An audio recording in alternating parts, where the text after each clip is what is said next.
우리의 신앙생활을 한마디로 정의한다면 나는 죽고 예수로 사는 삶이라고 할 수 있습니다. 예수님을 믿으면 믿을수록, 특별히 신앙의 연수가 길면 길어질수록 성도들에게 발견되어야 할 특징이 있는데요. 그것은 자기 의에 해당하는 나 자신은 점점 사라지고 우리의 인격을 통해서 하나님만 더욱 선명하게 드러나는 것이지요. 신앙생활을 열심히 하고 또 잘하고 오래 했는데 주님의 향기가 나타나는 것이 아니라 자기 자랑, 자기 주장만 드러난다면 그것은 신앙생활을 처음부터 잘못하는 것이라고 할 수 있습니다. 우리는 이러한 모습을 오늘 본문에 욥가 말하고 있는 엘리바스를 통해서 발견할 수가 있습니다. 특히 오늘 본문에 엘리바스의 주장에 보면 하나님의 음성이 아니라 엘리바스 개인의 감정과 소리가 여과되지 않고 나온다는 것을 볼 수가 있지요. 지난주에 살펴보았던 15장 상반부에서 욥의 탄식을 다 들었던 이 엘리바스는 욥의 모든 말을, 절규를 쓸모없는 궤변으로 치부해버립니다. 그러면서 자신들의 충고를 받아들이지 않는 욥에게 이전보다 훨씬 더 강도 높은 책망과 비판을 이어가지요. 이것은 엘리바스의 말투에서 잘 드러났는데요. 욥을 비꼬는 듯한 어조로 이야기를 하면서 욥이 자네 생각이 틀렸다고 이렇게 이야기합니다. 더 나아가 네가 아는 것은 나도 다 안다. 이런 식의 어조로 이제 욥을 궁지에 몰아넣으면서 자기의 논리로 욥을 굴복시키려고 하는 그런 태도를 우리가 볼 수가 있었습니다. 오늘 살필 본문은 이러한 맥락에서 욥을 향한 엘리바스 자신의 주장이 잘 담겨 있는 것을 보게 되지요.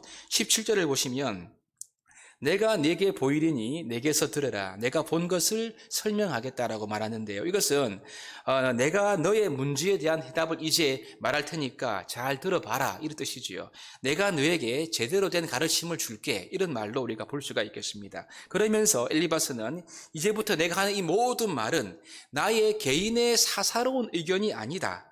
이를테면 전통에 입각한 이미 입증된 내용이라는 것을 강조하면서 이 엘리바스가 자신의 의견을 피력합니다. 18절이지요. 이는 곧 지혜로운 자들이 전하여 준 것이니 그들의 조상에게서 숨기지 아니하였다라고 기록합니다. 이 말은 자신의 이 모든 주장들이, 의견들이 자기의 개인의 사사로운 의견이 아니라 지혜로운 자들로부터, 선조들로부터 전수받은 정통신학과 같은 것이다. 즉 검증되고 인증되고 공개된 지혜임을 강조하면서 자신의 주장을 펼치고 있는 것을 보게 됩니다.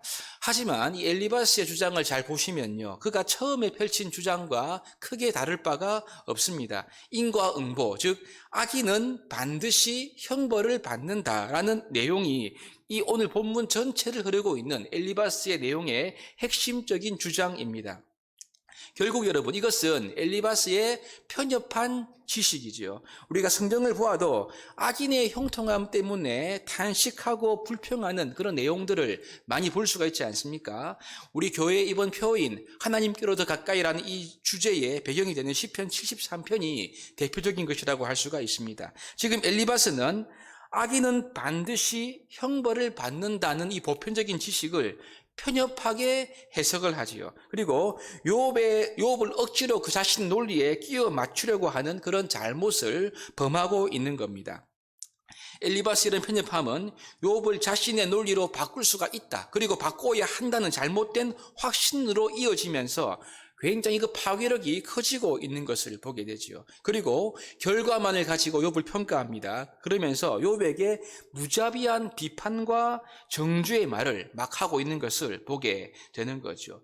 결과적으로 보면 욥의 말을 궤변으로 치부했던 이 엘리바스 자신이 욥에게 이제 자기의 불쾌한 감정을 다 담아서 훨씬 더 무자비한 궤변을 욥에게 하고 있는 것을 보게 되는 것입니다.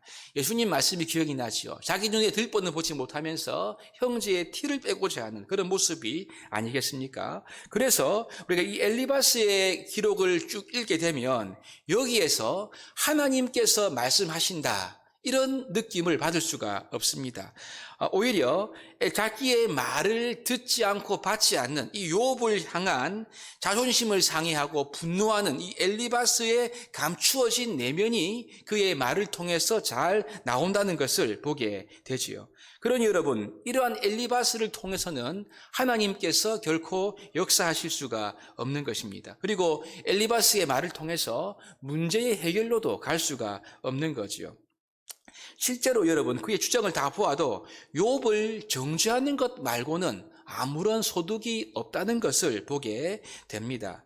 사랑하는 여러분, 이런 엘리바스의 모습이 우리의 모습은 아닙니까?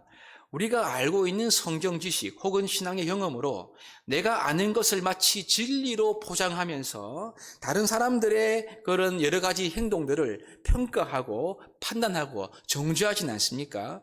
물론 여러분, 건강한 비판도 필요합니다. 하지만 그 정죄와 비판과 평가 끝에 생명의 역사가 있습니까? 그렇지 않지요.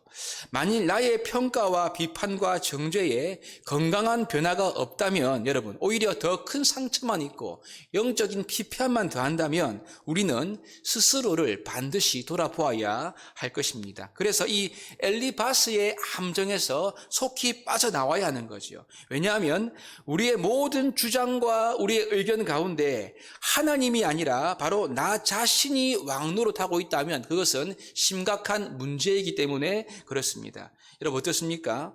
하나님께 영광을 돌린다고 하면서 교묘하게 내가 알고 행하고 또 말하는 모든 것이 나 자신을 높이는 것은 아닙니까?